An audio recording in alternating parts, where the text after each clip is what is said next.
Hello. I have Harlan for the first time in cans from Farmstead.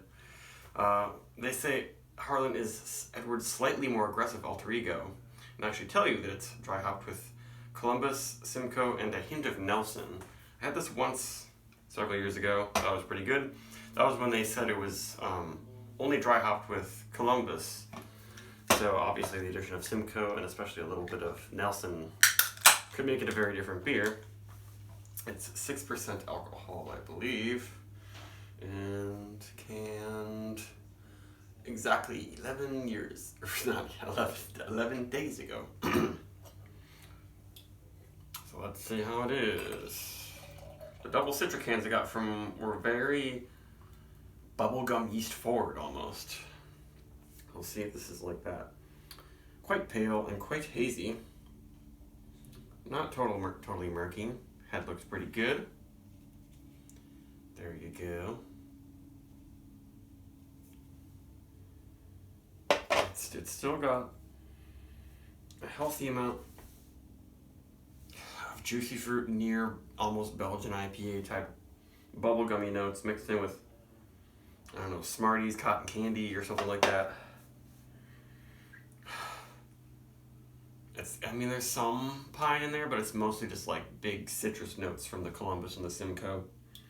Though, like, Columbus and Simcoe, were your classic West Coast IPA hops going back, 10, even 20 years. Simcoe hasn't been around for 20, I don't think. But when you get a good whiff, there's some earthy, leafy, kind of sappy, but not ultra green pininess. It doesn't have any menthol or anything like that. A little bit grassy, I guess, that's what I would say. Grassy and kind of peachy. That's what I get from a lot of Simcoe-focused Hill Farmstead IPAs. I really like the Simcoe IPA and the Simcoe Pale Ale. Yeah, I'd say that's kind of the biggest note is grassy and a little bit like unripe peach, and definitely lots of orange juice going on. Yeah, it might even be a little less on the candyish notes than the double Citra, but Citra can really, I feel like, bring out a lot of candy notes and emphasize those notes from the yeast.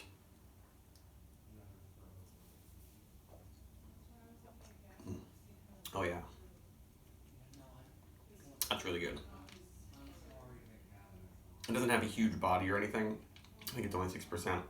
It's not murkily hazy that would give you that thick, grainy sort of feel. This is very full flavored though. Not quite as bitter as you'd expect. When I had it on tap the first time, it was definitely more bitter than this, I would say.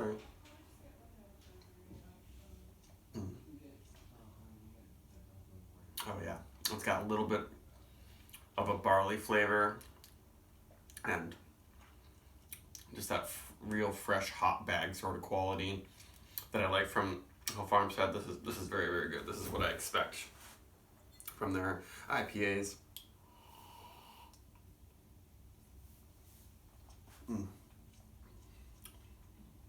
And just a hint of dankness now coming out. And maybe it's more like a nice dankness than like that fresh grassy hop bag.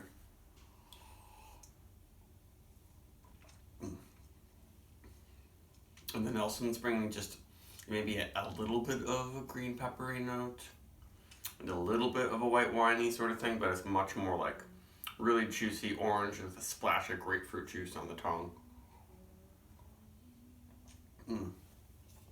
Yeah, this is really good.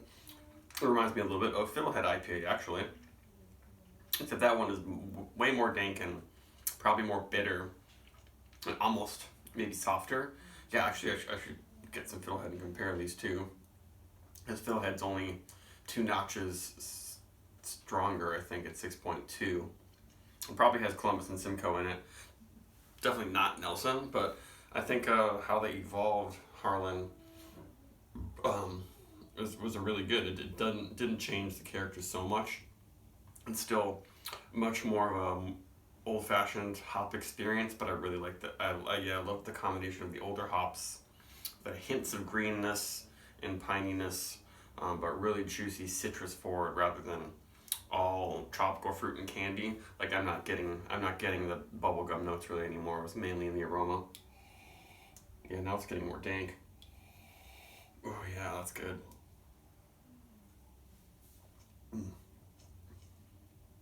Yeah, fantastic. Definitely getting some more Edward-like notes now as I drink it.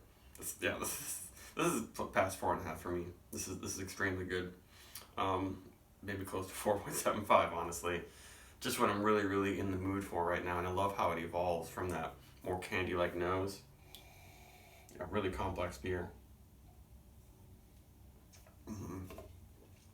Yeah, don't pass this one up, even though it doesn't have crazy high ratings and much hype going on.